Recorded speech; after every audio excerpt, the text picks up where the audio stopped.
अतिथि वक्ता हैं। जी सर। ठीक है अनुराग जी, आप कार्यक्रम प्रारंभ करें। धन्यवाद। धन्यवाद सभापति महोदय जी। मैं अनुराग कश्यप इस वेबिनार में उपस्थित सभी अतिथि वक्ता, विद्वानों तथा श्रोता बुद्धिजीवियों का हार्दिक अभिनंदन करता हूं। जैसा कि आपको ज्ञात है कि आज का यह वेबिनार शिव सिंह सेंगर का हिंदी साहित्य इतिहास लेखन में योगदान पर विचार गोष्ठी के रूप में integrated society of media professionals Lucknow के स्वायत्त अंग भारतेंदु हरिश्चंद्र हिंदी सेवा समिति द्वारा आयोजित की जा रही है। आपको इंटीग्रेटेड सोसाइटी मीडिया प्रोफेशनल्स के बारे में एक संक्षिप्त परिचय दे दूं। Integrated society of media professionals ISMP Lucknow जन माध्यमों द्वारा जनता के हितों के लिए प्रतिबद्ध उन सभी व्यक्तियों का एक संस्थान है जहां print, electronic, traditional media, public relations के प्रोफेशनल्स और सोशल वर्कर्स अपनी कुशलता, योग्यता से मीडिया प्रोफेशन को समाज में विश्वसनीय बनाने, प्रतिष्ठा स्थापित करने, निष्पक्ष, निडर, स्वतंत्र लेखन को प्रोत्साहित करने के कार्य में जुटे हैं। साथ ही समाज के उत्थान, मानव रुचि के विषयों का शिक्षा तथा हिंदी भाषा को लोकप्रिय बनाने का काम में भी योगदान दे रहे हैं। उक्त काम हम सेंट्रल, प्रोविंशियल, डिस्ट्रिक्ट और city governing body of executive council, voluntary council for development and disaster, professor Anjan Kumar Banerjee school of communication तथा भारतेंदु हरिश्चंद्र हिंदी सेवा समिति के माध्यम से कर रहे हैं। हम देश के हर प्रदेश, हर जिला और हर शहर में अपनी गतिविधियों को संचालित करना चाहते हैं। इसी संकल्प को आगे आधार में रखते हुए आज का वेबिनार भारतेंदु हरिश्चंद्र हिंदी सेवा समिति के द्वारा आयोजित की जा रही है। आज हमारे बीच हमारे मुख्य अतिथि वक्ता के रूप में हमारे साथ मौजूद हैं डॉक्टर कृष्णकांत दुबे जी। हमारे साथ ही हमारे इस वेबिनार में जुड़ी हैं हमारे अतिथि विशिष्ट वक्ता के रूप में डॉक्टर जनक नंदिनी जी। मैं इन दोनों का एक संक्षिप्त परिचय आप लोगों के समक्ष रख दूं। डॉक्टर कृष्णकांत दुबे जी, आप प्रधान संपादक हैं कादम्बरी वार्षिक पत्रिका 2008 से ही। आप वर्तमान में सहायक प्रोफेसर हिंदी विभाग PSM कॉलेज कन्नौज उत्तर प्रदेश में कार्यरत हैं। आपकी कुछ प्रमुख जो प्रकाशित कलाकृतियाँ हैं उसमें माँ नहीं समंदर कविता संग्रह, मेरा गांव वाला बट वृक्ष कविता संग्रह जो प्रकाशनार्थ है, संपादन 1 में सुशील राकेश की श्रेष्ठ कविताएं कविता संग्रह 2014 में, और आपकी बहुत सारी अन्य प्रकाशनों में जैसे कि अमर उजाला, नवोदित स्वर, आज, चियूस क्रांति, कनौज एक्सप्रेस, रिप्रेस एक्सप्रेस पत्रों में विभिन्न आलेख, समीक्षाएं, साक्षात्कार, कविताएं आदि प्रकाशित होती रहती है। और बहुत सारे साझा संकलनों में भी आपका प्रकाशन किया हुआ है। आपको सम्मान के रूप में उत्तर प्रदेश हिंदी सेवा संस्थान लखनऊ द्वारा सम्मान उपाधि, राष्ट्रभाषा हिंदी कन्नौज परिषद कन्नौज द्वारा डॉक्टर राजकुमार वर्मा जन शताब्दी सम्मान आदि मिली हुई है। अब मैं अपनी विशिष्ट अतिथि वक्ता डॉक्टर जनक नंदिनी त्रिपाठी के बारे में थोड़ा परिचय दे दूं। आप असिस्टेंट प्रोफेसर हैं श्रीमती PN दोषी महिला महाविद्यालय घाटकोपर मुंबई। आपने PhD की डिग्री हासिल करी है। आपके प्रकाशित आलेख में हिंदी का विश्व संदर्भ की समीक्षा नवनिकष में प्रकाशित, श्री कैलाश चंद्र पंत की का राष्ट्रभाषा हिंदी के प्रति चिंतन नवनिकष में प्रकाशित, श्री कैलाश पंत का वैचारिक आयाम साहित्य संवाद में प्रकाशित, बीते पल कविता अक्षरा में प्रकाशित और कुछ अन्य आलेख प्रकाशाधीन हैं। आपकी कुछ अन्य उपलब्धियों की बात करें तो मुंबई विश्वविद्यालय में आयोजित संकाय संवर्धन कार्यक्रम में सक्रिय सहभागिता और साथ ही 25 से अधिक नेशनल इंटरनेशनल सेमिनारों में आप सक्रिय सहभागिता की हुई है। अब मैं इसी कड़ी को आगे बढ़ाते हुए आज के मुख्य अतिथि वक्ता डॉक्टर के दुबे जी को आमंत्रित करता हूं। सर, आज के विषय पर आज की विचार गोष्ठी पे अपना विचार प्रस्तुत करें। डॉक्टर के दुबे जी। परम आदरणीय श्री चंद्रशेखर जी जो इस वेबिनार की अध्यक्षता कर रहे हैं, अभी थोड़ी देर में परम श्रद्धेय गुरुवर डॉक्टर लक्ष्मीकांत पांडे जी के भी दर्शन हमको होंगे, उनकी मधुर वाणी सुनने को मिलेगी। श्रद्धेय डॉक्टर प्रमीला अवस्थी जी जो इस संस्थान की सचिव हैं, आपका आशीर्वाद, आपका स्नेह निरंतर हमको प्राप्त होता रहता है। डॉक्टर जनक नंदिनी जी सहायक प्रोफेसर मुंबई से जुड़ी हैं। इस वेबिनार का कुशल संचालन कर रहे प्रिय भाई श्री अनुराग कश्यप जी, आपने बहुत सुंदर भूमिका भी रखी संस्थान के विषय में, और हमारे जो भी इस वेबिनार में सम्मानित जन जुड़े हैं उन सभी का मैं हृदय से अभिनंदन करता हूं, उनका स्वागत करता हूं। आज का विषय बहुत सोच समझ के रखा गया, जहां पर साहित्य के क्षेत्र में ऐसे मूर्धन्य विद्वान इस संस्थान से जुड़े हों तो निश्चित रूप से ये बहुत योग्य और बहुत ही कुशल विषय रहा होगा। जब आदरणीय डॉक्टर प्रमीला अवस्थी जी का मेरे पास फोन आया, उन्होंने कहा शिव सिंह सेंगर का हिंदी साहित्य इतिहास लेखन में योगदान विषय पर एक वेबिनार होने जा रहा है और तुमको उस पर बोलना है। आदरणीय का ये आदेश था, वो आदेश को मैं बहुत सम्मान के साथ उसको स्वीकार किया और साथ में एक निवेदन किया कि शिव सिंह जी के ऊपर मैटर बहुत कम मिलेगा। तो ये एक संकट था, लेकिन गुरुजनों का आशीर्वाद जब हो तो निश्चित रूप से सफलता अवश्य मिलती है। विषय बहुत अच्छा है, लोग पुरानी चीजों को छोड़ रहे हैं, पुराने लोगों को छोड़ रहे हैं, पुराने साहित्य को छोड़ रहे हैं और नए दिशा की ओर बढ़ रहे हैं। ऐसे समय में जहां हम भागम भाग की जिंदगी जी रहे हैं, ऐसी परिस्थितियों में आज हम एक ऐसे आधार स्तंभ को याद कर रहे हैं जिनके हिंदी साहित्य के इतिहास को आधार बना करके हमारे आगे के इतिहासों को लिखा गया। वो परिस्थितियां जो रही होंगी निश्चित रूप से बहुत ही अलग प्रकार की रही होंगी। आदरणीय देवियों और सज्जनों, समय और परिस्थितियों के साथ साथ देश, समाज, संस्कृति और साहित्य लेखन की प्रवृत्तियों एवं चित्तवृत्तियों में निरंतर परिवर्तन होता रहता है। कभी कभी हमारे क्रियाकलाप इतने प्रभावशाली होते हैं कि उनको सदियों तक स्मरण किया जाता है या फिर अतीत के पन्नों पर अंकित कर ऐतिहासिक पृष्ठों पर जोड़कर अविस्मरणीय बनाने का प्रयत्न किया जाता है। कौन जानता था कि 1500 ईसा पूर्व से जिस लोकप्रिय देववाणी संस्कृत भाषा से विकसित होते हुए पाल, प्राकृत और अपभ्रंश से हिंदी का जो रूप 1000 ईस्वी में विकसित होकर हमारे बीच में साहित्यिक व जनबोली के रूप में अपनी उद्भव और विकास यात्रा को प्रारंभ करती है, वह एक दिन विश्व की 3000 भाषाओं में से सबसे अधिक लोकप्रिय बनते हुए विश्व की नंबर 1 भाषा के रूप में स्थापित होकर जन मन पर राज करेगी। हिंदी की रचनात्मकता, हिंदी की भावात्मकता, हिंदी की वर्ण वैज्ञानिकता और स्पष्टवादिता के साथ साथ इसकी सहज सरल शब्द संपदा आज 21वीं सदी में सभी को पीछे छोड़कर विश्व शिखर पर अपना परचम फहरा रही है।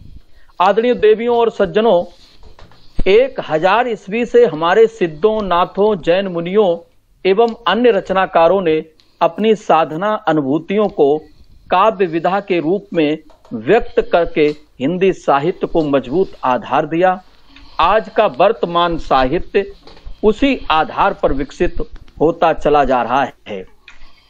हमें नहीं भूलना चाहिए कि हिंदी के चारों काल, आदिकाल, भक्तिकाल, रीतिकाल एवं आधुनिक काल की जो सामग्री विधिवत और क्रमशः हमारे सम्मुख हिंदी साहित्य का इतिहास के रूप में उपस्थित है, उसके पीछे हमारे हिंदी अनुरागी अनुसंधानात्मक प्रवृत्तियों से लबरेज हिंदी के विभिन्न इतिहासकारों की कठिन साधना का परिणाम है। उपस्थित साथियों, साहित्य ऋषियों, हिंदी साहित्य के इतिहास लेखकों ने अपने अपने ग्रंथों को विभिन्न पद्धतियों के माध्यम से तैयार किया। इतिहास लिखने की प्रमुख प्रवृत्तियों में वर्णानुक्रम पद्धति, कालानुक्रमी पद्धति, वैज्ञानिक पद्धति, विधेयवादी पद्धति आदि का प्रचलन सर्वाधिक रहा। गारसा दत्तासी एवं शिव सिंह सेंगर ने वर्णानुक्रम पद्धति को अपनाकर हिंदी साहित्य के इतिहास लेखन को आधार दिया। शिव सिंह सेंगर का हिंदी साहित्य इतिहास लेखन में सर्वाधिक योगदान रहा है, या फिर हम ये कह सकते हैं कि शिव सिंह सेंगर ने पहली बार सार्थक रूप से हिंदी के कवियों, लेखकों को एक जगह क्रमशः संग्रहित करने का प्रयास किया। आगे जितने भी इतिहास लेख लिखे गए, लगभग सभी ने इनके इतिहास ग्रंथ शिव सिंह सरोज का अनुकरण किया है। आदरणीय देवियों और सज्जनों, शिव सिंह सरोज एक पुस्तक का नाम है जिसकी रचना आज से 150 वर्ष पूर्व जिला उन्नाव, ग्राम कांधा निवासी शिव सिंह सेंगर नाम के एक साहित्य अनुरागी ने की थी। इस ग्रंथ में 15वीं शताब्दी से लेकर 1875 ईस्वी तक के 1003 संक्षिप्त आलोचनात्मक विवरण और उनकी कुछ रचनाएं सम्मिलित हैं। यह पुस्तक परिवर्तित हिंदी साहित्य का इतिहास लिखने वालों के लिए सबसे महत्वपूर्ण स्रोत रहा है। डॉक्टर जॉर्ज अब्राहम ग्रियर्सन ने अपनी अंग्रेजी किताब the modern vernacular literature of Hindustan, मिस्र बंधुओं ने मिस्र बंधु विनोद और आचार्य रामचंद्र शुक्ल ने हिंदी साहित्य का इतिहास लिखने में शिव सिंह सरोज की सहायता ली। वैसे तो शिव सिंह सेंगर साहित्यकार तो नहीं थे, थोड़ी बहुत काव्य रचना कर लेते थे, किंतु अध्ययन प्रेमी अवश्य थे।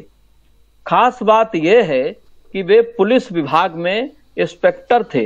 यह जानना बहुत रोचक है कि ऐसा व्यक्ति हिंदी काव्य के 400 वर्ष का विवरण आखिर कैसे लिख सकता है। हिंदी, उर्दू के अतिरिक्त अरबी, फारसी और संस्कृत की सामान्य जानकारी शिव सिंह को थी। इन्हें पुस्तकें इकट्ठा करने और उन्हें पढ़ने में बहुत रुचि थी। घर में एक लघु पुस्तकालय ही बन गया था जिसमें हस्तलिखित ग्रंथ अधिक थे।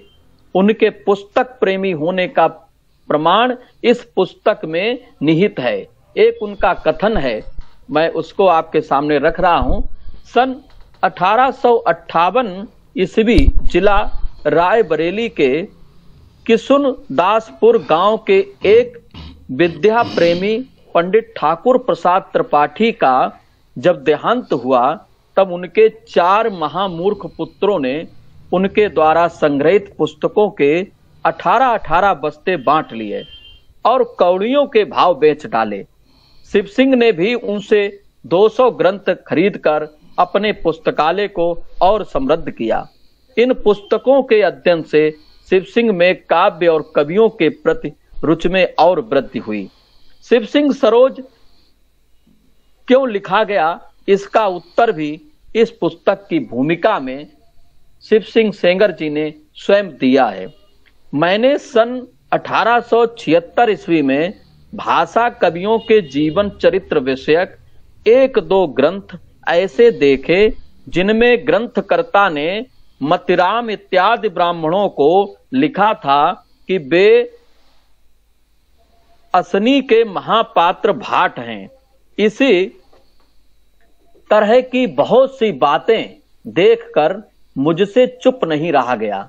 मैंने सोचा कि अब कोई ग्रंथ ऐसा बनाना चाहिए जिसमें प्राचीन और अर्वाचीन कवियों के जीवन चरित्र, सन, संवत, जाति, निवास स्थान आदि कविता के ग्रंथों समेत विस्तार पूर्वक लिए हूं। सन 1877 से 78 में उन्होंने ग्रंथों का गहराई से अध्ययन प्रारंभ किया और 1 वर्ष और 3 महीने में शिव सिंह सरोज का लेखन कार्य पूर्ण किया।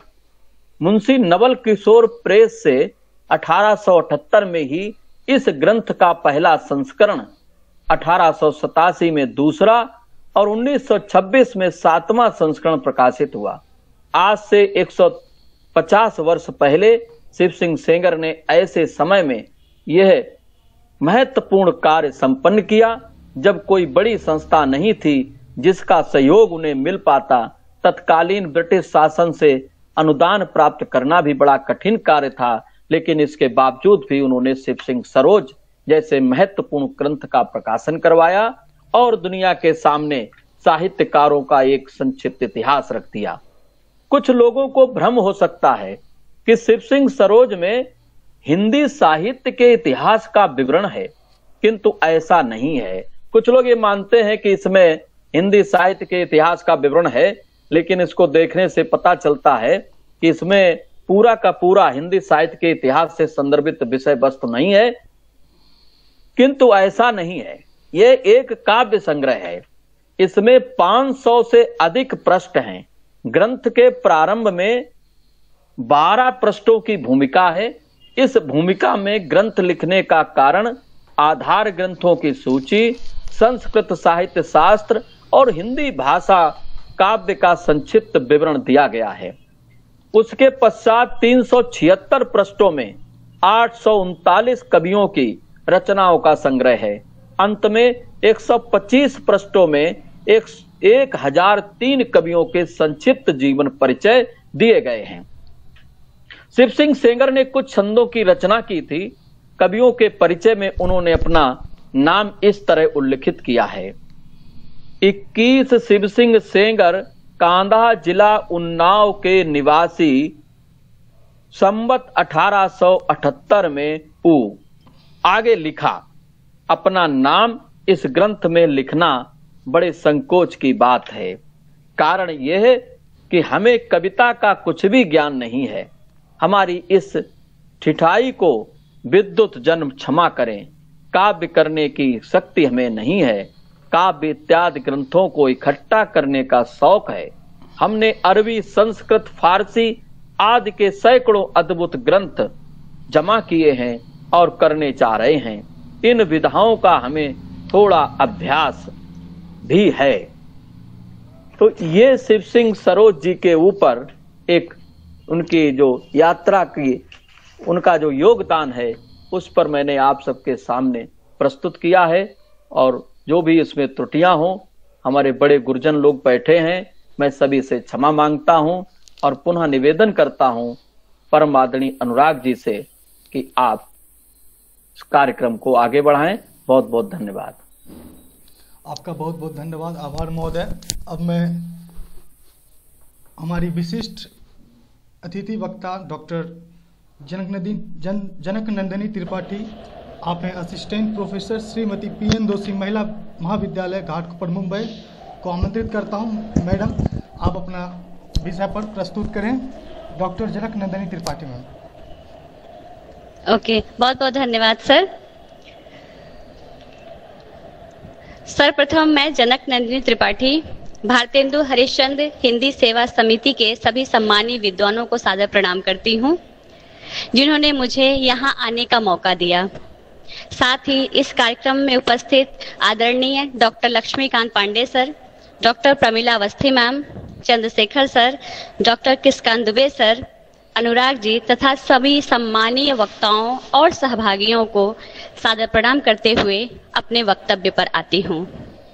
जैसा कि संगोष्ठी का विषय है शिव सिंह सेंगर का हिंदी साहित्य इतिहास लेखन में योगदान, इसके पहले आदरणीय दुबे सर ने जो बातें कही, मैं उससे बिल्कुल सहमत हूं कि इस विषय पर सामग्री बहुत कम मिलती थी और देखा जाए तो जो मुझे बोलना चाहिए था, जो मैंने भी सोचा था, बहुत कुछ चीजें तो आदरणीय सर ने बोल दी है उसमें से, क्योंकि इससे अधिक कुछ मिल नहीं पा रहा था इस विषय पर अगर देखा जाए तो।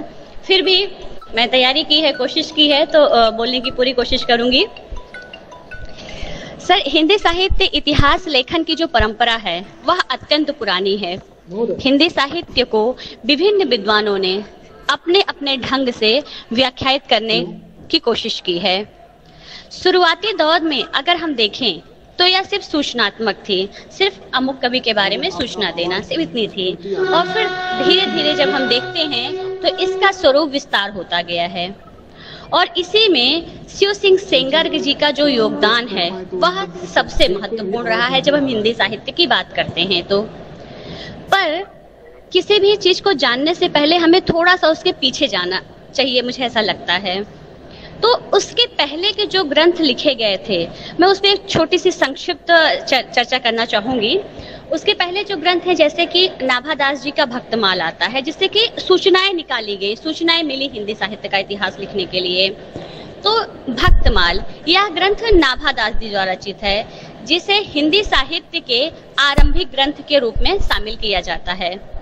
इसमें लगभग 200 कवियों के जीवन का परिचय दिया गया है, जिसमें कि विष्णु स्वामी, रामानुज, श्री मध्वाचार्य, गोस्वामी तुलसीदास, सूरदास, नंददास आदि कवियों की रचनाओं का परिचय दिया गया है। उसके बाद अगर हम बात करते हैं तो बात आती है कविमाला की। देख कविमाला यह ग्रंथ भी वित्त संग्रह के रूप में ही शामिल किया जाता है, जिसे यदुराय के पुत्र तुलसीराम ने संवत 1712 में प्रस्तुत किया था। इसमें लगभग 75 कवियों के जीवन के बारे में लिखा गया है। उसके उपरांत बात आती है कालिदास हजारा की, जो कि एक बहुत महत्वपूर्ण पुस्तक है और शिव सिंह जी ने भी यह उल्लेख किया है कि उन्होंने भी अपना इतिहास ग्रंथ लिखते समय कालिदास हजारा से मदद ली थी। कालिदास कवि द्वारा रचित यह ग्रंथ भी वित्त संग्रह के रूप में ही है। इसमें भी 1480 से लेकर के 1775 तक के 212 कवियों के 1000 छंद संकलित हैं। इस ग्रंथ का सर्वाधिक प्रयोग शिव सिंह सरोज में किया गया है और जिसको उन्होंने आधार ग्रंथ के रूप में सहायता ली, और यह बात उन्होंने स्वीकार भी की है कि सरोज की रचना में कालिदास हजारा से बड़ी सहायता मिली है। उसके बाद बात आती है आदि ग्रंथ की, जो कि गुरु अर्जुन देव ने सन 1604 ईस्वी में इसका संपादन किया था। इस ग्रंथ का सबसे महत्वपूर्ण भाग यह है कि सर्वप्रथम इसमें ही मध्यकालीन कवियों और संतों की वाणी को संग्रहित करने का प्रयास किया गया। और इस ग्रंथ में पहली बार हिंदी साहित्य के धन्ना सेन, परमानंद, रामदास, सुंदरदास, नानक, अर्जुन देव, गुरु तेग बहादुर आदि कवियों की वाणी को सम्मिलित किया गया है। इस प्रकार ये आरंभिक ग्रंथ के रूप में जाने जाते हैं। जब हम उससे आगे बढ़ते हैं और हिंदी साहित्य लेखन की औपचारिक शुरुआत होती है, हिंदी साहित्य लेखन की जब औपचारिक शुरुआत होती है तो सबसे पहला जो कोशिश है वह एक फ्रेंच विद्वान गार्सा दे तासी ने किया है अपनी पुस्तक इस्तवार द ला लिटरेच्यूर हिंदुस्तानी में। उसमें उन्होंने हिंदी और उर्दू के कवियों का परिचय दिया है। चूंकि वह पेरिस में उर्दू विभाग के प्रोफेसर थे और या ये कह सकते हैं, लेकिन उन्होंने इसमें उर्दू के कवियों का ज्यादा वर्णन किया गया है। और यह भी जो ग्रंथ है वह वर्णानुक्रम में ही लिखा गया है। उसके बाद फिर हम बात करते हैं मौलवी करीमुद्दीन जी की, जिन्होंने अपनी पुस्तक तज़किरा ई सुकराई हिंदी का है, उन्होंने भी यह पुस्तक लिखी और उन्होंने वर्णानुक्रम के आधार के स्थान पर कालक्रमानुसार का परिचय दिया है। इसके पश्चात जब हिंदी साहित्य की बात आती है तो महेश दत्त शुक्ल का भाषा काव्य संग्रह और माता दीन मिश्र द्वारा कवित्व रचनाकर काव्य संग्रह का उदाहरण लिया जाता है। उन्होंने इसी कोशिश की थी, लेकिन वह सिर्फ एक शिक्षा दबाव में था तो उसमें ज्यादा वर्णन नहीं है, सिर्फ सूचनात्मक ही वो सिर्फ प्रयास भर मात्र रह गया था। उसके बाद इस श्रृंखला में जब बात आती है शिव सिंह सेंगर जी द्वारा रचित शिव सिंह सरोज की, जो कि जिसमें उन्होंने 1003 कवियों के बारे में चर्चा की है। उसी श्रृंखला में जब आगे जाते हैं हम तो जॉर्ज ग्रियर्सन का the modern vernacular literature of Hindustan, Mishra बंधुओं का मिश्र बंधु विनोद, उसके बाद आचार्य रामचंद्र शुक्ल का हिंदी साहित्य का इतिहास, आचार्य हजारी प्रसाद द्विवेदी का हिंदी साहित्य की भूमिका, आचार्य राम स्वरूप चतुर्वेदी का हिंदी साहित्य और संवेदना का विकास, राम कुमार वर्मा का हिंदी साहित्य का आलोचनात्मक इतिहास, गणपति चंद्रगुप्त का हिंदी साहित्य का वैज्ञानिक इतिहास, डॉक्टर नगेंद्र का हिंदी साहित्य का इतिहास, डॉक्टर बच्चन सिंह का हिंदी साहित्य का दूसरा इतिहास आदि प्रमुख ग्रंथ हैं। लेकिन ये जितने भी परवर्ती ग्रंथ आए हैं, इन सब ने इसके रचनाकार ने यह स्वीकारा है कि अपने ग्रंथ के निर्माण में उन्होंने शिव सिंह सरोज से ही सहायता ली है, क्योंकि उसके अलावा उसके पूर्ववर्ती ऐसा कोई ग्रंथ नहीं था जहां से उन्हें पहले के कवियों के बारे में कुछ जानकारी मिल सके। अब हम आते हैं शिव सिंह सरोज पे शिव सिंह सेंगर जी पर, जो कि हमारी आज संगोष्ठी का विषय है, शिव सिंह सेंगर का साहित्य योगदान। तो सबसे पहले, जैसा भी सर ने भी बताया, उस पर एक छोटे दो शब्द मैं भी उस पर कहूंगी कि शिव सिंह सेंगर जी का जन्म 1883 ईस्वी में लखनऊ के निकट कांथा गांव में हुआ था। यह गांव जिला उन्नाव के अंतर्गत आता है। इनके पिता का नाम रणजीत सिंह एवं पितामह का नाम बख्तावर सिंह था। वह पुलिस विभाग में इंस्पेक्टर थे और संस्कृत, फारसी, उर्दू और हिंदी कविता के गहन अध्येता एवं कविता प्रेमी थे। मात्र 45 वर्ष की अल्पायु में इस साहित्यकार का निधन हो जाता है। इन्होंने हिंदी साहित्य जगत में ब्रह्मोत्तर खंड और शिव पुराण का हिंदी में अनुवाद किया है, लेकिन जो इनकी प्रसिद्धि का आधार है वह इनके द्वारा रचित ग्रंथ शिव सिंह सरोज है। हिंदी में इतिहास ग्रंथ का श्रेय जो है शिव सिंह सरोज को है। यह ग्रंथ हिंदी साहित्य के इतिहास की मजबूत नींव है, जिसके आधार पर परवर्ती इतिहासकारों ने हिंदी साहित्य के बड़े बड़े महल तैयार किए हैं और सभी एक मत से यह मानते हैं कि सभी ने इससे सहायता ली है। आज भी जब भी कोई विद्वान, कोई शोधार्थी या कोई भी साहित्य प्रेमी किसी पुराने कवि के बारे में जानना चाहता है तो वह शिव सिंह सरोज से ही प्रेरणा लेता है, उसी को संदर्भ रूप में मानता है, उसी से सहायता लेता है। उसके बाद अगर हम बात करते हैं इस ग्रंथ के बारे में, तो यह ग्रंथ 15वीं शताब्दी से लेकर सन 1875 ईस्वी तक के हिंदी कवियों का संक्षिप्त आलोचनात्मक विवरण इसमें प्रस्तुत किया गया है। शिव सिंह सेंगर के बारे में अगर कहें तो जैसा कि अभी कहा वो पुलिस विभाग में थे, तो पुलिस का व्यक्ति साहित्य के क्षेत्र में आ जाता है, ये बड़ी अच्छी बात है, मतलब एक रोचक बात है, क्योंकि पुलिस का व्यक्ति साहित्य प्रेमी कैसे हो सकता है, लेकिन वो ऐसे थे। और उन्होंने हिंदी काव्य के 400 वर्षों का विवरण दिया है। सेंगर जी को हिंदी के साथ साथ उर्दू, अरबी, फारसी और संस्कृत की भी सामान्य जानकारी थी। उन्हें पुस्तकें पढ़ने और इकट्ठा करने का शौक था। और जो भी सर ने जो प्रसंग दिया है कि किशुनदासपुर गांव के विद्या प्रेमी पंडित ठाकुर प्रसाद त्रिपाठी के पुत्रों ने जब उनके मरने के बाद उनकी पुस्तकों को कौड़ियों को भाव बेच दिए थे, तब सेंगर जी ने भी उसमें से 200 किताबें खरीदी थी और अपने पुस्तकालय को उन्होंने समृद्ध किया था और उससे उन्होंने काफी कुछ पढ़ा लिखा था। और दूसरी बात कि उन्होंने यह ग्रंथ क्यों लिखा, इसकी भी चर्चा उन अपने ही भूमिका में लिखते हैं कि सन 1876 में भाषा कवियों के जीवन चरित्र विषयक एवं 1-2 ग्रंथ ऐसे देखे जिनमें ग्रंथकर्ता ने मतीराम इत्यादि ब्राह्मणों को लिखा था कि वैष्णि के महापात्र भाट हैं। इसी प्रकार बहुत सी बातें देखकर उनसे चुप नहीं रहा गया। मैंने सोचा कि अब कोई ऐसा ग्रंथ बनाना चाहिए जिसमें प्राचीन और अर्वाचीन कवियों के जीवन चरित्र, सन, संवत, जाति, निवास स्थान आदि कविताओं के समेत सब कुछ विस्तार पूर्वक लिखे हों। और यहाँ सबसे बड़ी महत्वपूर्ण बात यह है कि वो जिस ग्रंथ की बात करते हैं कि उन्होंने देखा था कि असनी के भाट लिखे हैं, आगे चर्चा भी करते हैं कि वह महेश दत्त शुक्ल जी द्वारा लिखित जो भाषा काव्य संग्रह है उसी में मतीराम जी को असनी का भाट बताया गया है, ऐसा वो बताते हैं उसमें। तो इन्हीं भ्रांतियों के निराकरण हेतु उन्होंने 1877 से 78 में ग्रंथों का गहराई से अध्ययन किया और 1 वर्ष 3 महीने में शिव सिंह सरोज का लेखन पूर्ण कर लिया।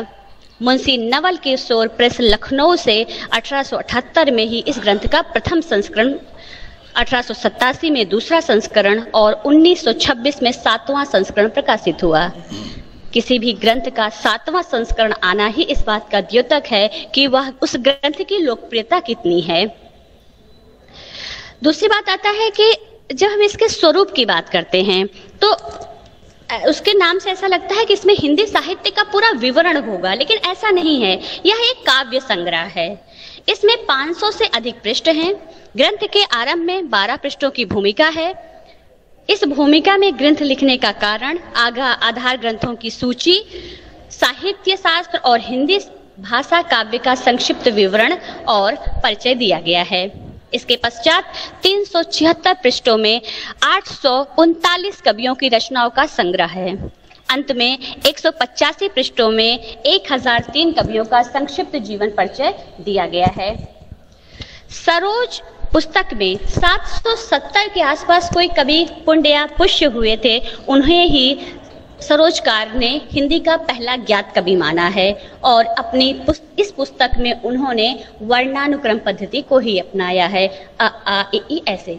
बस भ्रांति यहाँ पर है कि उन्होंने पहले आ लिखा या पहले अ लिखा, पहले ई लिखी या पहले ई लिखी, इसमें थोड़ा सा कंफ्यूजन हो जाता है, थोड़ा सा भ्रांति हो जाती है, क्योंकि इसका उन्होंने थोड़ा सा ध्यान नहीं दिया वहाँ पे, लेकिन है वर्णानुक्रम में ही पूरा।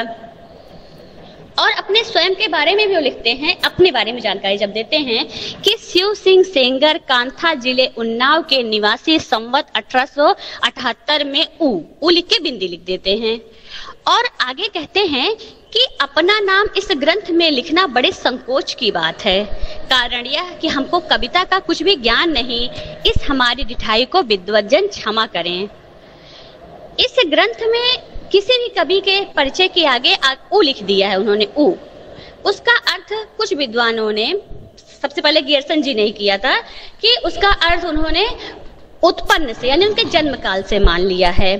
लेकिन जन्म काल मानने पर बहुत सारी भ्रांतियां आ गई। तो फिर बाद में विद्वानों ने उसका जब निराकरण किया तो उसमें उन्होंने यह निकाला कि ऊ का अर्थ उस समय काल में उपस्थित रहना हुआ है। एक दो का उदाहरण मैं देती हूँ, जैसे कि वल्लभाचार्य जी का उन्होंने लिखा है संवत 1601 में ऊ। फिर उसके नीचे उनके जो शिष्य हैं कुंभनदास संवत 1601 में ऊ, कृष्णदास संवत 1601 में ऊ, परमानंद दास 1601 में ऊ। तो अगर आप ये मान लें कि ऊ का अर्थ उत्पन्न यानी जन्म से है, तो क्या गुरु और शिष्य एक साथ पैदा हुए थे या एक ही समय पैदा हुए थे? तो इसमें भ्रांति ज्यादा आती है। तो इस आधार पे हम कह सकते हैं, अगर ये कह दें कि हाँ इस संवत में यह सभी एक ही संवत में उपस्थित रहे हैं उस काल में, तो यह बात कुछ हद तक सही बैठती है। इसी तरह भूषण त्रिपाठी का 1738 में ऊ मानते हैं, फिर वहीं पे मतीराम त्रिपाठी को भी 1738 में मानते हैं। तो क्या ये दोनों जुड़वा भाई थे या चचेरे ममेरे भाई थे? तो यहाँ भी अगर हम ये, और जहां तक हम परंपरा को जानते हैं, ये दोनों सगे भाई माने जाते हैं। तो फिर वही बात आती है कि अगर हम इसे उपस्थिति काल मान लें तो बहुत सारी भ्रांतियां अपने आप शांत हो जाती हैं। और उन्होंने इस बात का जिक्र भी किया है अपनी पुस्तक में कि जिन कवियों के ग्रंथ मैंने पाए उनके सन संवत ठीक ठीक लिखे हैं, और जिनके ग्रंथ नहीं मिले उनके सन संवत हमने अटकल में लिख दिए हैं। कवि लोग इस ग्रंथ में प्रशंसा के बहुत कवित्व देखकर कहेंगे कि इतने कवित्व वीर रस के क्यों लिखे।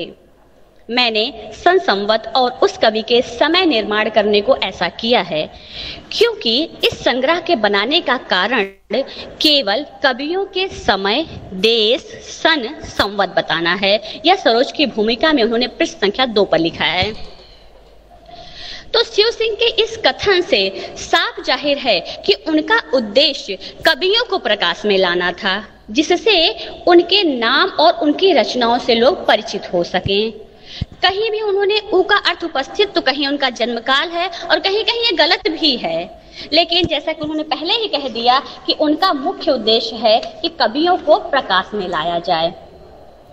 तो इस तरह शिव सिंह सेंगर जी ने सरोज जो लिखा और जो बातें अभी हमने की, तो उसमें से जो कुछ मुख्य बिंदु निकल कर सामने आते हैं, उस पर बस एक छोटी सी चर्चा, मतलब कुछ पॉइंट्स में बात करूंगी। कि सबसे पहली बात तो शिव सिंह सेंगर जी ने इस हिंदी साहित्य को शिव सिंह सरोज लिखकर एक अमूल्य उपहार दिया है। दूसरा कि यह किसी हिंदी प्रेमी द्वारा हिंदी भाषा में लिखा गया पहला विस्तारित ग्रंथ है। और परिवर्ती जितने इतिहासकार रहे हैं उनकी यह आधारशिला है। तीसरी बात कि कवियों का जो परिचय है वर्णानुक्रम में है। चौथी बात है कि परिचय के आगे जो ऊ लिखा है उसे उपस्थित काल मान लेना ज्यादा उचित है। और उसके बाद गियरसन मिश्र बंधु आचार्य रामचंद्र शुक्ल ने स्वयं स्वीकारा है कि उन्होंने सरोज से सहायता ली है। एक महत्वपूर्ण बात और आती है कि आज से 143-44 वर्ष पूर्व जब आज के समान न तो कोई सुविधा थी, न पुस्तकालय था, न प्रकाशित ग्रंथ थे, हस्तलिखित ग्रंथ भी बड़ी मुश्किल से मिलते थे। ऐसी अवस्था में शिव सिंह सेंगर ने जो काम अकेले कर दिखाया वह आज बड़ी बड़ी संस्थाएं मिलकर भी नहीं कर पा रही हैं। तिथियों को लेकर कुछ भ्रांतियां अवश्य हैं, पर इससे सरोज की महत्व कम नहीं होता है। दूसरी बात आती है कि सेंगर जी के पास जो अनेक कवियों के हस्तलिखित ग्रंथ थे उन्होंने उससे उदाहरण लिए और उन्होंने कुछ कवियों का विस्तृत वर्णन किया है, कुछ की सिर्फ व्याख्या भर कर दी है। एक उदाहरण दूंगी, जैसे उन्होंने लिख दिया, किसी के बारे में लिख दिया कि इनकी कविता उत्तम है, इनके दोहा सोठा बहुत ही चुटीले रसीले हैं, बस। कुछ को उन्होंने साधारण कवि भर कह दिया है। अयोध्या प्रकाश शुक्ल के संबंध में लिखा है, यह कुछ विशेष उत्तम कवि तो नहीं थे, हाँ कविता अवश्य करते थे। गोकुल बिहारी के लिए लिखा है, इनकी कविता मध्यम है। सीताराम बनिया के लिए लिखा है कि जोड़ गांठ लेते हैं। तो कहने का तात्पर्य यह है कि इनकी कोशिश यही है कि सभी के बारे में लिखा जाए और जितना अधिक से अधिक कोशिश हो सके सत्यता के करीब जाया जा सके, लेकिन जो नहीं मिल पा रहा था उसके लिए क्या कर सकते हैं। तो अंत में पूरे बातों को मैं 4 लाइन में समेटना चाहूंगी कि इस आधार पर हम कह सकते हैं कि शिव सिंह सेंगर ने शिव सिंह सरोज जैसा हिंदी इतिहास ग्रंथ लिखकर एक कालजयी प्रसिद्धि पाली है। इसमें 1003 कवियों के सन संवत और जीवन विवरण हैं। कवि की उपस्थिति, उनके कौन कौन से ग्रंथ हैं, उनकी रचनाएं, यदि उनके फुटकर ग्रंथ हैं तो वो किन ग्रंथों में संग्रहित हैं, इनका विवरण भी उन्होंने दिया है। साथ ही वह किस राजा के आश्रय में रहे हैं, इनका विवरण भी इन्होंने इसमें देने की कोशिश करी है। इन विवरणों एवं संसम्मतों का उपयोग सभी परवर्ती इतिहासकारों ने, विशेषकर गियरसन एवं मिश्र बंधुओं ने किया है। प्रायः प्रत्येक पुराने कवि पर लिखते समय सरोज का उल्लेख सर्वप्रथम किया जाता है। सरोज को छोड़कर हिंदी साहित्य के इतिहास में कोई और दूसरा ग्रंथ नहीं है जिसमें इससे पहले इतने विशाल सूत्र उपलब्ध हों। इस दृष्टि से हिंदी जगत सदैव शिव सिंह सेंगर का ऋणी रहेगा। धन्यवाद, बहुत बहुत आभार। आपका बहुत बहुत धन्यवाद महोदया। कार्यक्रम को आगे बढ़ाते हुए मैं अब आमंत्रित करता हूं भारतेंदु हरिश्चंद्र हिंदी सेवा समिति के निदेशक, नवनिकष के संपादक और हम सब के आदरणीय डॉक्टर लक्ष्मीकांत पांडे जी को। महोदय, आप अपने विचार को हम सबके सामने रखें। महोदय।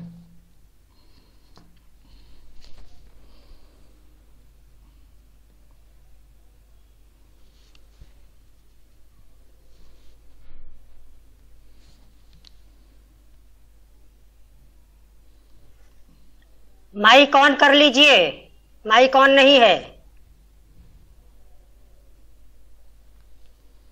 हेलो, आवाज आ रही है? हाँ, अब आ रही है। बहुत बहुत धन्यवाद।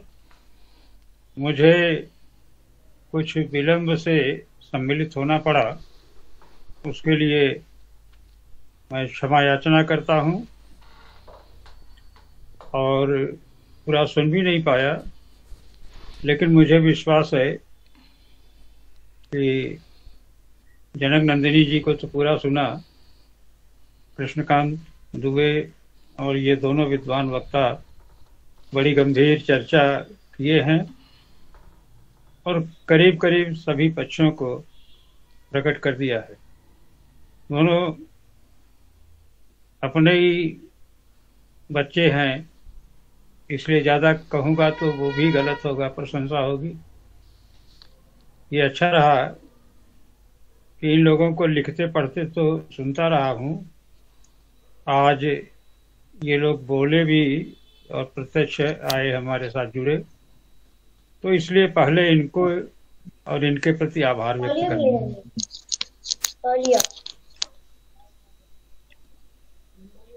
सर कैमरा सही कर है। कैमरा सर, हाँ आप सही है सर, अब दिखाई आप दे रहे हैं सर। हाँ, अब दर्शन आपके हुए सर। तो सबसे पहले इन दोनों विद्वान वक्ताओं को धन्यवाद दूंगा कि इन लोगों ने समय दिया और 2 बार समय दिया, व्यस्तता से समय निकाला। जनक नंदिनी तो रहती है ऐसे शहर में जो अति व्यस्त है, और फिर इसकी चर्चा हम सुनते रहते हैं, कभी यहाँ कभी वहाँ कभी वहाँ। प्रणाम सर। तो भाई है, लगातार ये जुड़ी रहती हैं। कृष्णकांत की भी यही स्थिति है, फेसबुक से लेके मीडिया के और माध्यमों पर इन लोगों की उपस्थिति नई पीढ़ी के प्रति आश्वस्त करती है। इसलिए इन लोगों को मेरी शुभकामनाएं।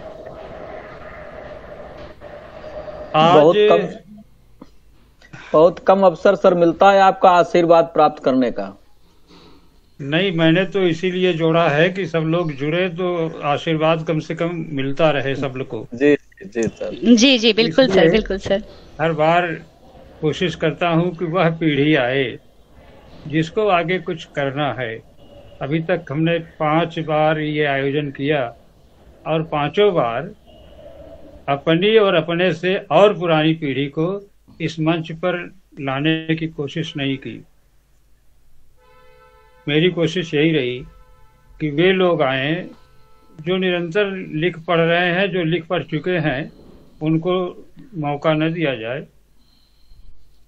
तो इसलिए आप लोगों के प्रति बहुत आभारी हूँ कि आप लोगों ने एक बार के आग्रह पर प्रमिला जी के और यहाँ उपस्थित हुए, और अभी जितना सुना है उससे ये आश्वस्त हूँ कि हमारी नई पीढ़ी अपने इतिहास के प्रति हमसे अधिक सजग है।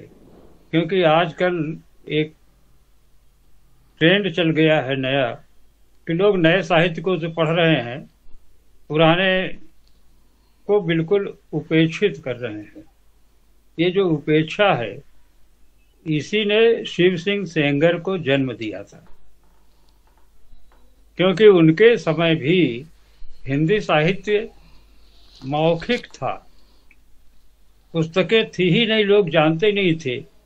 केवल उतने कवियों का नाम चर्चा में था जो राज दरबारों से जुड़े हुए थे। तमाम ज्ञात अज्ञात कवि, उनको लोग जानते ही नहीं थे। कविताएं थीं, लेकिन उनका रचनाकार कौन है, कहाँ के हैं, जैसे अभी बताया कि असनी के भट्ट बता दिया, किसी को कुछ बता दिया गया। तो वे पुलिस में थे, अधिकारियों को थोड़ा सा सुविधा रहती है पता करने की, और ये हम लोगों को ध्यान में रखना चाहिए कि उस जमाने में जिन्होंने भी इतिहास लिखा हो, ग्रियर्सन हो या और भी लोग, वे किसी न किसी रूप में सरकारी सेवा से जुड़े थे। तो सरकारी सेवा से जुड़ने से एक लाभ होता है कि उनको ये सुविधाएं थी कि जगह जगह जाएं और पता करें अगर साहित्यिक रुचि है तो। लेकिन एक नुकसान भी है कि वे ज़्यादातर कर्मचारियों को भेज देते हैं और वे जो सूचना ला के दे देते हैं उसी पर सीमित हो जाते हैं। शिव सिंह सेंगर ऐसे नहीं थे। एक तो ये बहुत बड़े जमींदार थे। कांथा उन्नाव का एक जिला है, इनके पिताजी वहाँ के तालुकेदार थे, और ब्रिटिश राज्य में तालुकेदार या जमींदार जो होते थे, वहाँ नौकरी ये योग्यता मानी जाती थी पुलिस में कि परिवार कितना राजसी है। उन्हीं लोगों को प्रशासन में अंग्रेज लेते थे, और इसलिए इनको पुलिस में इंस्पेक्टर के रूप में नियुक्ति मिली। और एक घोड़े पर चढ़कर गांव-गांव जाकर इन जन्म वृत्तों को संग्रह करते थे। हम लोगों में से अधिकांश लोग जानते हैं कि उस समय हिंदी के अधिकांश कवि उन्नाव से जुड़े थे, और अभी जिस कालिदास के हजारा की बात जनक नंदिनी ने की है, उसके संग्रहकर्ता कालिदास त्रिवेदी भी उन्नाव के ही थे। उसी उन्नाव जनपद के उनके गांव के पास ही उनका भी घर था। उन्होंने कालिदास हजारा के नाम से 1000 कवियों का वृत्त संकलित किया था। उन्हीं कालिदास त्रिवेदी के लड़के थे उदयनाथ कवींद्र। तो एक पूरी बैसवाड़ा में एक परिवार की ये पीढ़ी थी कि कालिदास त्रिवेदी, फिर उनके लड़के उदयनाथ कवींद्र जिन्होंने रसचंद्रोदय लिखा है, पूरी साहित्यिक परंपरा थी। तो वे कविता संग्रह थे। एक और संग्रह का नाम लोग भूल जाते हैं, हफीजुल्ला खां का हजारा। उसमें 1000 कवियों की कविताएं संग्रहित थी, बाकी न जीवन परिचय न कुछ। ये 1000 हिंदी के कवि हैं, उनकी ये कविताएं हैं। तो पहले काव्य संग्रह थे, फिर शिव सिंह सेंगर ने काव्य संग्रह से एक कदम आगे रखा और कवि वृत्त संग्रह किया। हम लोगों में से इतिहास के विद्यार्थी सभी जानते हैं कि इतिहास की बात नहीं थी, कवि वृत्त संग्रह। ये कवि वृत्त संग्रह की परंपरा भक्ति काल से शुरू हो गई थी, जब 84 वैष्णवन की वार्ता और भक्तमाल, ये भी सब कवि वृत्त संग्रह थे, जिसमें नाभादास ने एक छंद में परिचय और इसके बाद उनका उल्लेख कर दिया। तो ये परंपरा हमारे यहाँ चली आ रही थी। भक्तिकाल के कवियों तक का संग्रह तो मिल जाता था, रीतिकाल के कवियों के संग्रह नहीं मिले। सेंगर जी, चूंकि अभी बताया कि फारसी उस समय की राजभाषा थी, विद्वान थे, संस्कृत के विद्वान थे, इसलिए कि शिव पुराण का अनुवाद ही किया था। हिंदी में अनुवाद करते थे, इसलिए हिंदी के विद्वान हमें मान ही लेना चाहिए। लेकिन चूंकि बैसवाड़ा उस समय कविता का गढ़ था, और विशेष रूप से ये कानपुर और बैसवाड़ा दोनों मिला करके भूषण, मतिराम, चिंतामणि, कालिदास त्रिवेदी, उदयनाथ कवींद्र और तमाम कवि वहाँ थे। और इनके युग में भी कांथा जैसे गांव में हर घर में कवि होते थे।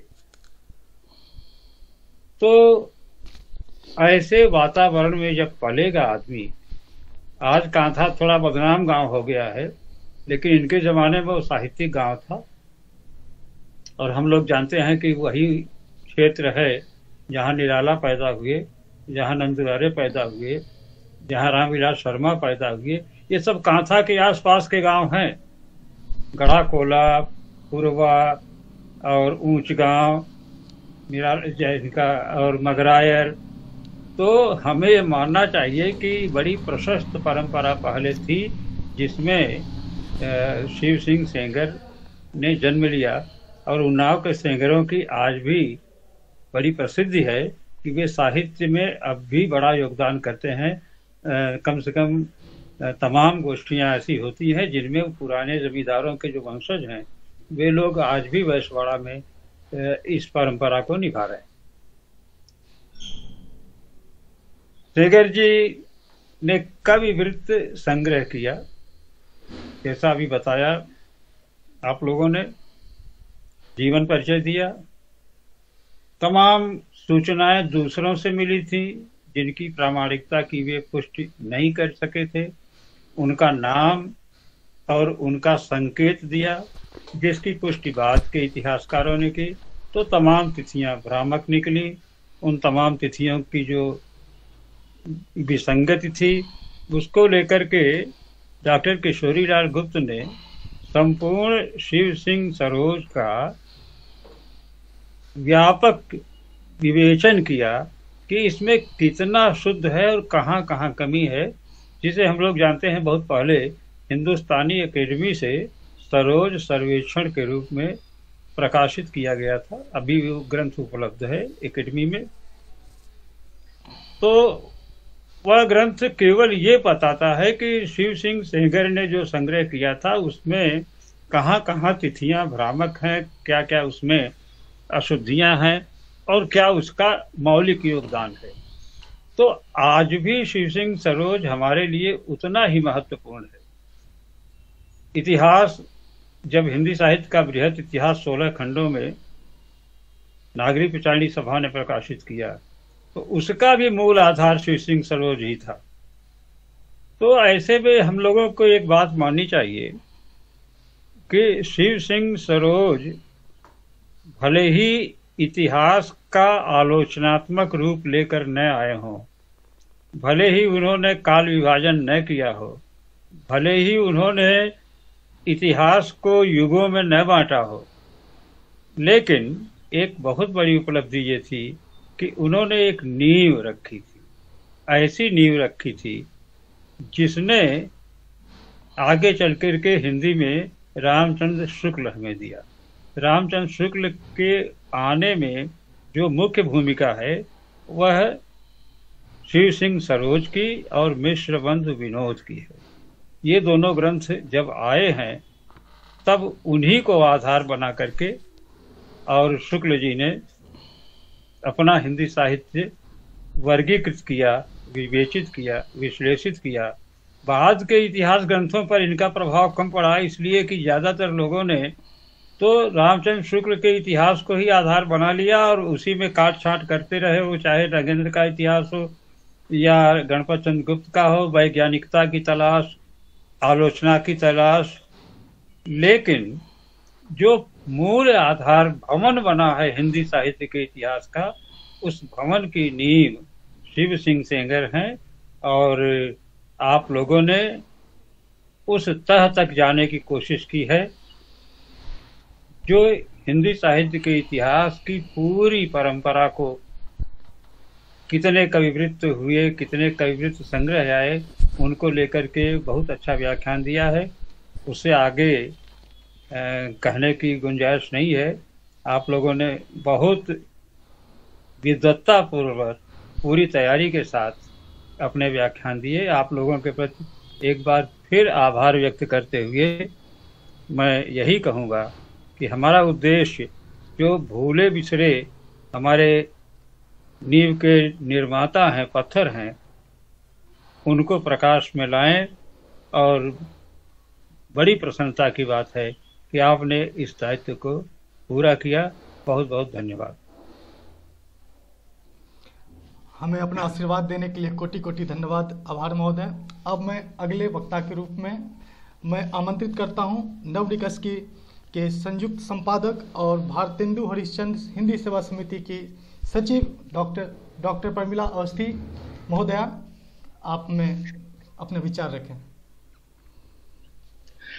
बहुत बहुत धन्यवाद। और मैं किसको किसको धन्यवाद दूं। हमारे दोनों जो अतिथि वक्ता हैं, डॉक्टर कृष्णकांत दुबे जी, डॉक्टर जनक नंदिनी जी, दोनों ने बड़ी ही मेहनत के साथ और बड़े ही तथ्यों को जुटाकर जितनी भी संभव सामग्री शिव सिंह सरोज पर हो सकती थी, उन्होंने उसको श्रेष्ठतम प्रस्तुति दे करके उसको पुष्ट कर दिया कि हमारी भावी पीढ़ी सशक्त है और समर्थ है। डॉक्टर पांडे जी, डॉक्टर और श्री चंद्रशेखर जी, राजीव जी, ये उपस्थित इसमें सभी जो साहित्य प्रेमी हैं और विद्वज्जन हैं, उन सभी के प्रति मैं आभार व्यक्त करती हूँ। इतना अधिक क्योंकि शिव सिंह सेंगर और उनकी पुस्तक शिव सिंह सरोज पर जितनी भी सामग्री उपलब्ध हो सकती थी, क्योंकि बहुत अधिक सामग्री इन पर उपलब्ध नहीं है, वो इन बच्चों ने पूरी मेहनत और पूरी शिद्दत के साथ प्रस्तुत की है। इसमें अधिक जोड़ घटाना संभव नहीं है।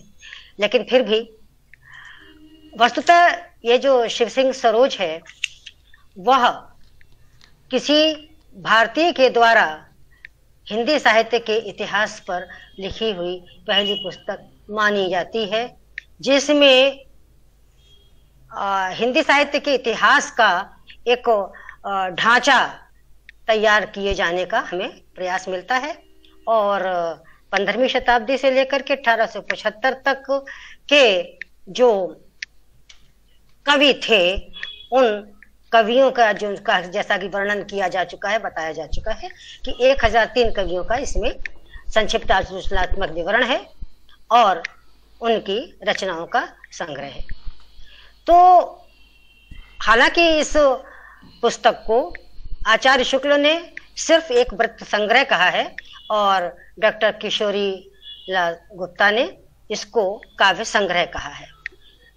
ये बात बिल्कुल सही है कि ऐसा नहीं है कि इस पुस्तक से पहले कवि वृत्त संग्रह नहीं हुए हैं, पर कुछ प्रसिद्ध भी, काफी प्रसिद्ध है, काफी लंबी श्रृंखला भी है, जिनमें 84 वैष्णवन की वार्ता, 252 वैष्णवन की वार्ता और भक्तमाल और कालिदास हजारा इत्यादि इत्यादि। लेकिन जो हिंदी साहित्य के इतिहास लेखन की परंपरा 19वीं शताब्दी के उत्तरार्ध में इसको लिपिबद्ध करने का प्रयास किया गया है। और शिव सिंह सेंगर से पहले, शिव सिंह सरोज से पहले भी जो इतिहास ग्रंथों की चर्चा मिलती है, उनमें कारसा दतासी जो कि पेरिस में उर्दू के प्राध्यापक थे, और उसके बाद हमारे मौलवी करीमुद्दीन, इन्होंने तज़किराए शुअराए हिंदी 1848 में लिखी और इसमें उन्होंने केवल 62 कवियों का उल्लेख किया। उसके पश्चात महेश दत्त शुक्ल आए, जिनका भाषा काव्य संग्रह, इसमें पहली बार उन्होंने 51 कवियों का जिक्र किया और उनकी संक्षिप्त जीवनी भी उन्होंने साथ में दी। और माता दीन मिश्र का जहां तक प्रश्न आता है, उन्होंने सिर्फ बहुत कम कवियों को लेकर के वृत्त लिखा, उसमें सिर्फ 21 कवियों का वर्णन हुआ है। अब प्रश्न ये आता है कि शिव सिंह सेंगर ने इतना विशाल पैमाने पर उन्होंने वृत्त कवियों की रचनाएं और कवियों की जीवनियों को कर्तव्य किया कि वे आगे आने वाले जो परवर्ती इतिहास लेखन हुआ है उसमें उनकी बहुत बड़ी भूमिका स्वीकारी गई है। और अभी भी जो भी इतिहास लिखता है वो शिव सिंह सरोज के प्रदेय को नकार नहीं पाया है। हालांकि यह हिंदी कविता के इतिहास का ये आज भी संदर्भ ग्रंथ बना हुआ है। यानी जब भी हमको कविता की पूर्व परंपरा का उल्लेख करना होता है तो हमें शिव सिंह सरोज को पलटना ही पड़ता है। जैसा कि सभी हमारे वक्ताओं ने उनके वृत्त के बारे में, किसके, शिव सिंह सेंगर के आत्मवृत्त के बारे में बताया, तो सबसे बड़ी बात तो ये कि उन्होंने अपना आत्मवृत्त जो लिखा है वह डलमऊ के महानंद वाजपेयी, उन्होंने शिव पुराण का भाषानुवाद किया था और उस भाषानुवाद का शिव सिंह सेंगर ने उर्दू में अनुवाद किया और उस उर्दू अनुवाद में उन्होंने पद्यबद्ध भूमिका लिखी। उस पद्यबद्ध भूमिका में ही उन्होंने अपना आत्मवृत्त दिया, जिसमें उन्होंने अपने को उन्नाव के कांथा गांव का निवासी बताया और अपने पिता जो ताल्लुकेदार थे, जिन्हें छोटा राजा भी कहा जाता, उनका भी वर्णन दिया। अब प्रश्न ये आता है कि आखिर ऐसी क्या खास बात थी कि जो हिंदी साहित्य के इतिहास लेखन में हम शिव सिंह सरोज की भूमिका को महत्वपूर्ण स्वीकारते हैं। तो सबसे पहली बात तो ये है कि जिस समय यह ग्रंथ लिखा गया उस समय इनके जीवन वृत्त को लेकर के ऐसा कोई बड़ा विशद ग्रंथ नहीं था और ना ही उस समय इनके आधार के लिए कोई बड़ी साहित्यिक संस्थाएं थी और ना ही खोज रिपोर्टें भी तब तक कोई प्रकाशित हुई थी। इसलिए इनका ये कार्य नितांत व्यक्तिगत प्रयास और मौलिक तो था ही और परिश्रम साध्य था, जिसको इन्होंने बहुत ही अल्पकाल में 1 वर्ष 3 महीने में ही उसको पूरा कर लिया और उसका प्रथम प्रकाशन 1878 में हुआ। बाकी सारी चर्चाएं पूर्व वक्ताओं ने कर दी हैं, लेकिन इसको हम हिंदी साहित्य इतिहास का प्रस्थान बिंदु कह सकते हैं। यह इतिहास इसलिए नहीं क्योंकि गारसा दत्तासी ने भी जो लिखा वह भी इतिहास नहीं कहा जा सकता। क्यों? क्योंकि ना तो उसमें काल विभाजन है और ना ही कालक्रमानुसार वर्णन है, और फिर तो चित्तवृत्तियों, युगीन चित्तवृत्तियों का तो प्रश्न ही नहीं उठता। आचार्य शुक्ल ने और मिश्र बंधु ने भी अपने इतिहास ग्रंथ लेखन में इनको अपना आधार बनाया, लेकिन जो परिवर्तित संस्करणों में कुछ प्रक्षिप्त अंश जुड़ गए, इस कारण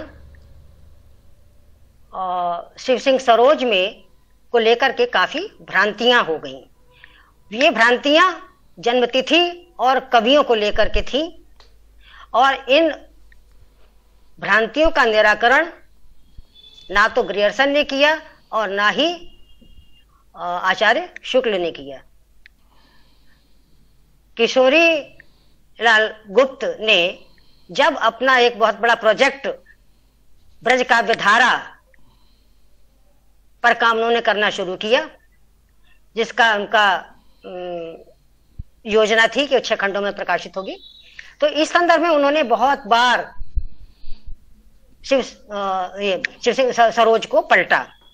तो उस उलटने पलटने के दौरान जब उन्होंने गहराई से उसका अध्ययन किया तो उन्होंने देखा कि इसमें उन्हें कुछ भ्रांतियां दिखाई पड़ी, और जैसा कि बताया कि ये भ्रांतियां तिथियों के संदर्भ में और उनके कवियों के संदर्भ में थी। तब उन्होंने ये निर्णय किया कि जो हमारी भावी पीढ़ी है, उस भावी पीढ़ी को इन भ्रांतियों से मुक्त करने के लिए एक निर्भ्रांत, त्रुटि रहित एक इतिहास पेश किया जाए, जिसमें हम शिव सिंह सरोज को हम संशोधित रूप में प्रस्तुत करें। और इसके लिए उन्होंने बहुत परिश्रम किया, और सरोज सर्वेक्षण जो उन्होंने पुस्तक लिखी, जिसमें सरोज का ही की भ्रांतियों का निराकरण का प्रयास उन्होंने किया है, वह हमारे लिए आगे के आने वाली पीढ़ियों के लिए बहुत ही लाभकारी सिद्ध हुई। उन्होंने कहा कि जब ध्यान दिलाया कि भ्रांतियां क्या क्या थी, तो उन्होंने कहा कि कई बार तो एक ही कवि 3-3 और 4-4 बार एक ही कवि जो है वो उल्लेखित हुआ है, और अनेक इस दौरान हमें अनेक कल्पित कवि भी मिले हैं, और कहीं कहीं तो स्त्री कवि को भी पुरुष कवि घोषित कर दिया गया है। तो ऐसे में जब सरोज में वर्णित कवियों के सन संबत की जांच करने की बात उठी, जिससे कि हमारा हिंदी साहित्य का इतिहास निर्भ्रांत हो सके, तो उसकी जो परिणति हुई वो परिणति हुई सरोज सर्वेक्षण में। और उन्होंने शिव सिंह सरोज की और उसकी भूमिका में भी उन्होंने लिखा कि क्या क्या इसमें भूलें हुई हैं और वो भूलें किस स्तर की हैं। तो उन्होंने कहा कि सरोज की भूलों को हम 2 भागों में बांट सकते हैं। एक तो वो भूलें हैं जो असावधानी के कारण हो गई हैं, और दूसरी वो भूलें हैं जो अज्ञान के कारण हुई हैं। तो असावधानी की जो भूलें थी उसको किशोरी लाल गुप्त जी ने बताया। वे भूलें हैं वर्णानुक्रम में गड़बड़ी, पृष्ठ निर्देश की संख्या में गड़बड़ी, छापे की भूलें, अशुद्ध पाठ और उदाहरण की भूलें। ये जो भूलें थी वो असावधानी वश सरोज में हुई, और अज्ञान के कारण जो भूलें हुई उनको उन्होंने वर्गीकृत किया कि वही जो मैंने बताया कि एक ही कवि को कई कई कवि समझ लेने की भूल और सन संबत की भूलें। इस प्रकार जहां शिव सिंह सरोज लिख करके जिनके पास उस ग्रंथ को तैयार करने का उसका पूर्ववर्ती कोई आधार ही नहीं था। और उन्होंने 1003 कवियों की एक लंबी श्रृंखला प्रस्तुत कर दी, जो कि प्रामाणिक भी थी और कहीं कहीं जो अनुपलब्धतावश जो भूलें हुई, उन भूलों को हमारे आगे आने वाले विद्वानों ने उसे निर्भ्रांत करने का प्रयास किया। तो जब आधार बन जाता है उस पर महल बनाना आसान होता है, लेकिन गहराई में घुसकर उसकी नींव को पक्का करना, नींव को आधार तल पर ले आना, ये बहुत ही दुष्कर कर्म है। और इस श्रम साध्य और कठिन कर्म को हमारे शिव सिंह सेंगर जी ने किया। और जैसा कि बताया गया कि वैसवाड़ा की भूमि साहित्य प्रसून भूमि है, इसने अनेक साहित्यकारों को जन्म दिया। यह आज से लगभग 150 वर्ष पुरानी बात है। और उसके बाद के भी कवियों का जिक्र जैसा कि डॉक्टर पांडे जी ने किया, तो हम ये कह सकते हैं कि शिव सिंह सेंगर किसी न किसी को तो नींव का पत्थर बनना ही पड़ता है, और उस नींव के पत्थर को बाहर निकाल कर उसको तराश कर सामने लाना ही साहित्य अन्वेषकों का काम है। और हमारे इन वक्ताओं ने, जिनको मैं बहुत बहुत अपनी शुभकामनाएं दे रही हूँ, कृष्णकांत दुबे जी को, डॉक्टर जनक नंदिनी जी को, इन्होंने मेरे एक बार के ही आग्रह को स्वीकार कर लिया और इनकी तिथि इनके लिए बढ़ानी पड़ी। 2 बार ये लोग आए। बहुत बहुत शुभकामनाएं इनके उज्जवल भविष्य के लिए। और मैं यहीं पर मैं अपनी बात को समाप्त करती हूँ। धन्यवाद। आपका बहुत धन्यवाद महोदय। अब मैं कार्यक्रम के अंत में डॉक्टर राजीव रंजन प्रसाद को आमंत्रित करता हूं। आप हैं असिस्टेंट प्रोफेसर हिंदी विभाग, राजीव गांधी यूनिवर्सिटी, दोईमुख, अरुणाचल प्रदेश। महोदय, आप आएँ, संक्षिप्त में अपने विचार रखें और आज के अतिथियों के प्रति अपना आभार व्यक्त करें। डॉक्टर राजीव रंजन प्रसाद।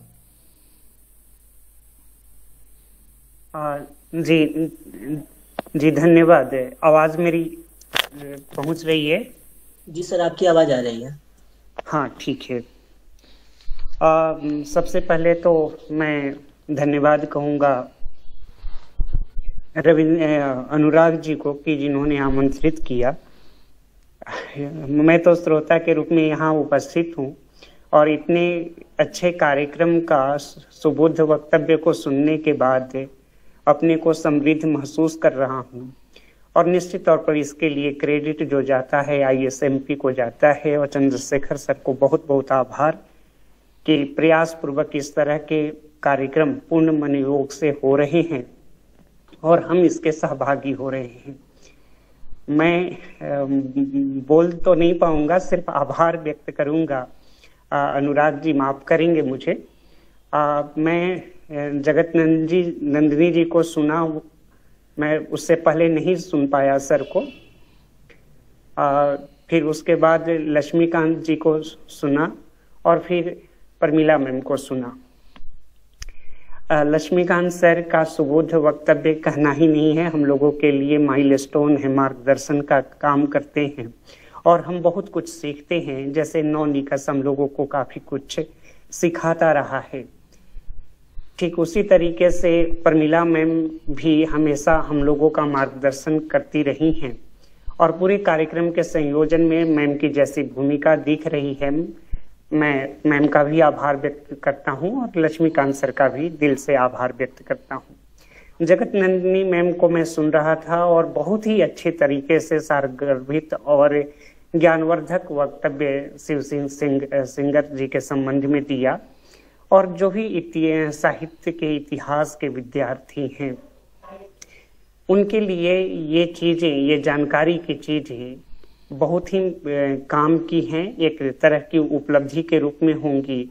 और हम सब जैसे विद्यार्थी या नए अध्यापक हैं बहुत कुछ सीख और जान सकते हैं कि हमारी पूर्व पीठिका या कि पूर्व परंपरा कैसी रही है और शिव सेंगर के अवदान के बाद बदलती हुई जो साहित्य की दुनिया रही है या कि हमारा जो इतिहास बोध रहा है उसकी परिणति क्या कुछ दिशा या रुख ले सकी है या अभी लेना बाकी है, इन संभावनाओं को हम देख सकते हैं।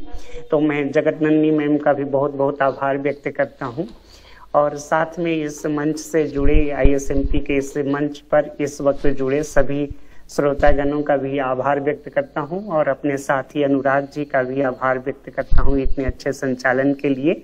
धन्यवाद, आपने मुझे बुलाया। धन्यवाद, आभार। धन्यवाद महोदय। अब मैं अपने integrated society of media professionals के सभापति महोदय डॉक्टर चंद्रशेखर सर से आग्रह करूंगा, सर हमें उचित करें। अरे राजीव रंजन, अपना फोन प्रमिला जी को भेज दो। हाँ जरूर सर, मैं भेज दूंगा सर। हाँ जी जी जी सर, तुम्हारा पता ही नहीं रहता कहाँ पहुँच गए हो, कहाँ से। सर फिर बात नहीं हो पाई, माफी चाहूंगा इसके लिए सर। मैं संपर्क करता हूँ सर। हाँ ठीक जी, आप सभी का integrated society of media professional के स्वायत्तशासी अंग भारतेंदु हरिश्चंद्र हिंदी सेवा समिति द्वारा हिंदी साहित्य के भूले बिसरे चरित्रों, कृतिकारों, रचनाकारों को हम याद करते रहे हैं, और इसका एकमात्र उद्देश्य यही रहा है कि जो आज के विद्यार्थी हैं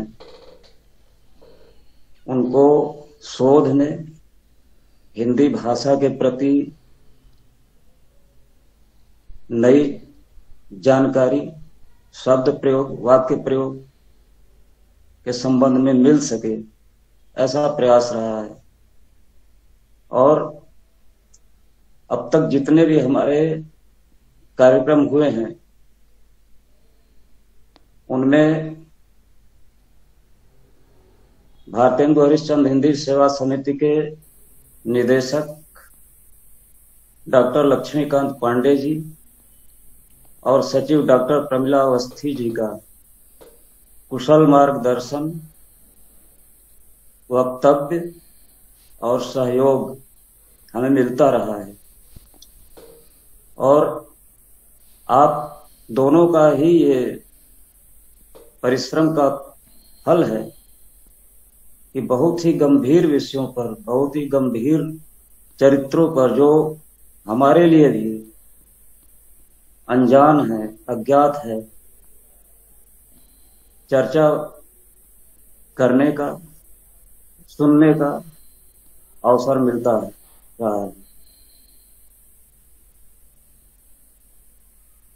तो आज शिव सिंह सेंगर एक ऐसे हमारे हिंदी साहित्य के चरित्र हैं जिन पर बहुत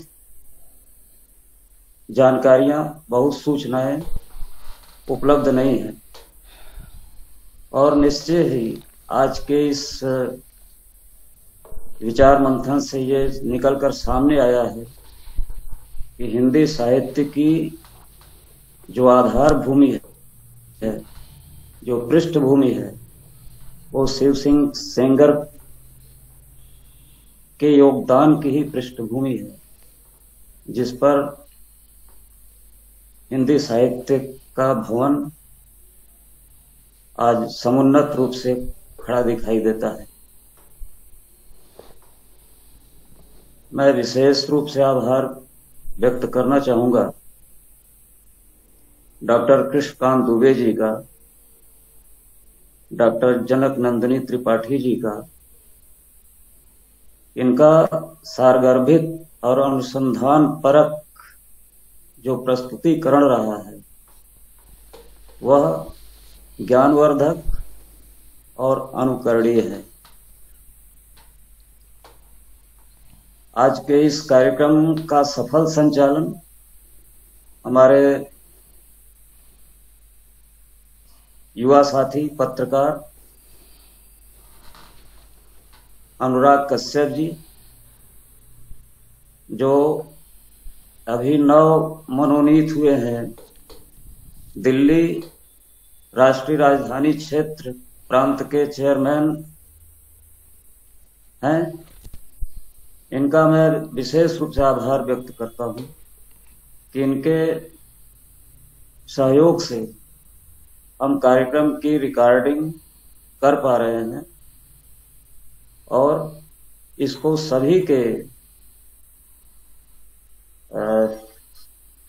सूचनार्थ इसको सोशल मीडिया पर और यूट्यूब पर अपलोड करेंगे, जिससे कि जो रुचि रखने वाले लोग हैं वो इससे लाभान्वित हो सके।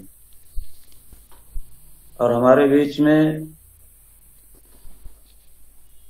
श्री सोनू कुमार मिश्रा जी हैं पटना से, हम इनका हार्दिक स्वागत करते हैं।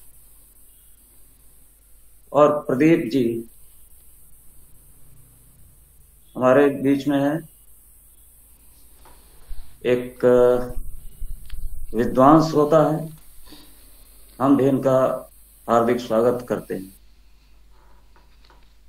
तो आज की ये जो विचार गोष्ठी रही है वो एक सार्थक गोष्ठी रही है, जिससे हिंदी का भविष्य उज्जवल हुआ है। तो आप सभी का एक बार आभार और धन्यवाद। और अनुराग जी, अब आप कार्यक्रम को आगे की तरफ ले जाएं। आपका बहुत बहुत धन्यवाद महोदय। अब मैं सभापति महोदय के आज्ञानुसार कार्यक्रम की समाप्ति की घोषणा करता हूं। आप लोग मुझे माफ़ करेंगे, मेरी त्रुटियों के लिए माफ़ करेंगे, क्योंकि मेरी हिंदी की उच्चारण व शब्दों का चयन के लिए मुझे माफ़ करेंगे। और आप लोग स्वस्थ रहें और यह मेरी ईश्वर से कामना है। इसी के साथ मैं इस कार्यक्रम की जी महोदय। आदरणीय अनुराग जी जी